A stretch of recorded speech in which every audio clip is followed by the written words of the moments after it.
សេចក្តីប្រកាសព័ត៌មានលោកជំទាវឧត្តមស្នេហ៍ឯកម៉ាលីសុចិតាអ្នកនាំពាក្យក្រសួងការពារជាតិនៃព្រះរាជាណាចក្រកម្ពុជាសូមជម្រាបជូនសាធារណជនអ្នកសារព័ត៌មានជាតិនិងអន្តរជាតិមេត្តាជ្រាបថា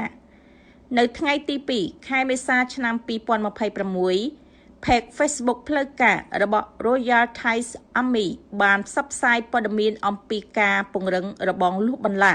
និងដាក់ពង្រាយរថពាដែកនៅតំបន់ច្រកអូស្មាច់ក្នុងទឹកដីកម្ពុជាដែលយោធាថៃកំពុងកាន់កាប់ដោយខុសច្បាប់ដោយអះអាងថាមានសកម្មភាពញុះញង់ពីភាគីកម្ពុជា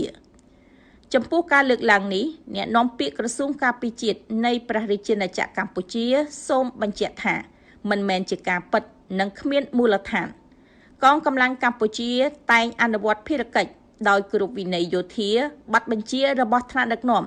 និងគោលការណ៍វិជ្ជាជីវៈយ៉ាងតឹងរឹងកងកម្លាំងកម្ពុជាបន្តប្រកាន់ខ្ជាប់នូវភាពអត់ធ្មត់ការទទួលខុសត្រូវនិងការប្រុងប្រយ័ត្នខ្ពស់ដើម្បីការពារអធិបតេយ្យនិងបូរណភាពទឹកដីជាតិខណៈពេលជាមួយគ្នានេះក៏បានខិតខំរក្សាបរិយាកាសសន្តិភាពស្ថិរភាពនិងការជៀសវាងភាពតានតឹងនៅតាមតំបន់ព្រំដែនផងដែរគួរឲ្យកត់សម្គាល់ផងដែរថាក្រុមអ្នកសង្កេតការណ៍អាស៊ាន AOT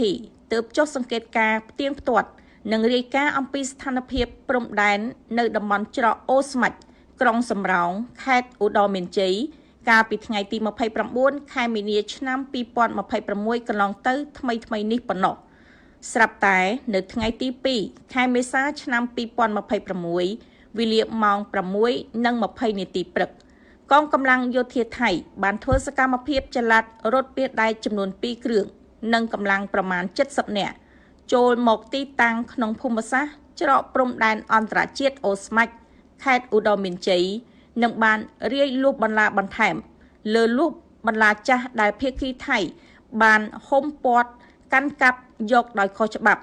និងធ្វើសកម្មភាពយោធាដោយមិនមានការជូនដំណឹងជាមុនដល់ក្រមទំនាក់ទំនងរបស់យុទ្ធភូមិភាគទី4កម្ពុជាឡើយភ្លាមបន្ទាប់ពីយោធាថៃធ្វើសកម្មភាពក្រមទំនាក់ទំនងរបស់យុទ្ធភូមិភាគទី4កម្ពុជាបានធ្វើការតាក់ទងទៅកាន់កងទ័ពភូមិភាគទី2ថៃឲ្យធ្វើការបញ្ឈប់សកម្មភាពជាបន្ទាន់និងអំពាវនាវឲ្យយោធាថៃត្រឡប់មកគោរព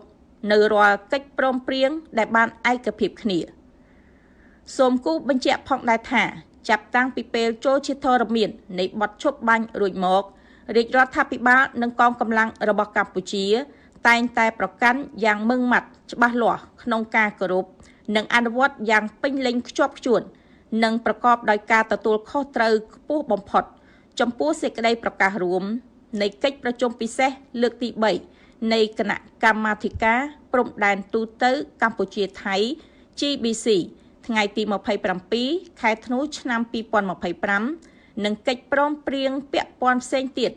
ក្នុងន័យនេះក្រសួងការពារជាតិអំពាវនាវឲ្យភាគីថៃគោរពឲ្យបានខ្ជាប់ខ្ជួនប្រកបដោយសុឆន្ទៈភាពថ្លៃថ្នូរនិងភាពស្មោះត្រង់ដោយកម្ពុជាដែរដើម្បីឆ្ពោះទៅការធ្វើឲ្យប្រសើរឡើងវិញឆាប់រហ័សនិងការវិលត្រឡប់ទៅរកប្រក្រតីភាពសន្តិភាពស្ថិរភាពនិងសុវត្ថិភាពយូរអង្វែងនៅតាមបណ្ដោយព្រំដែនអាស្រ័យដោយបានជម្រាបជូនខាងលើសូមសាធារណជនអ្នកសារព័ត៌មានជាតិនិងអន្តរជាតិជ្រាបជាព័ត៌មានថ្ងៃប្រហ័ស15កើតខែចែកឆ្នាំម្សាញ់ស័ព្ទស័កពុទ្ធសករាជ2569ត្រូវនឹងថ្ងៃទី2ខែមេសាឆ្នាំ2026